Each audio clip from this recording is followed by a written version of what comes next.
I know it's hard to believe. Some people don't like vegetables. Some people don't get enough vegetables and they want to find ways to enhance their diet. And there's one smoothie that I'm going to recommend. Okay.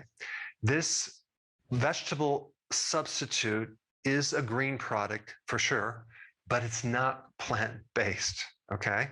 So let's see if you can guess what it is. Okay. NASA did major research on this green, and they said this: the nutritional value of 1,000 kilograms of fruits and vegetables equals 1 kilogram of fill in the blank. Can you guess?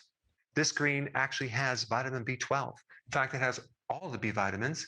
It's a really good iron source. It's loaded with vitamin E and a pre-vitamin A beta carotene, 55 to 70% protein, okay, and 18% essential fatty acid.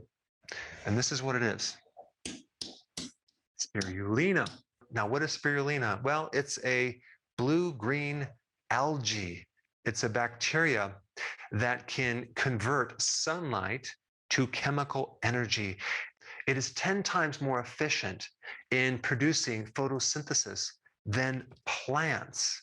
And photosynthesis is the conversion of sun energy to chemical energy. Yeah, so it is definitely right up there as a super food. They also use it to help with radiation sickness. People take it to increase energy. And spirulina is one of the first organisms to actually make oxygen.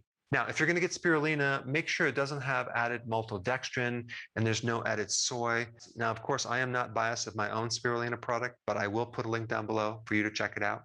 But out of all the green things that you can take that are not vegetable, spirulina is a really good alternative.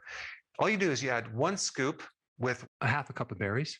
I recommend blueberries, and 16 ounces of water. Blend it up and drink it down.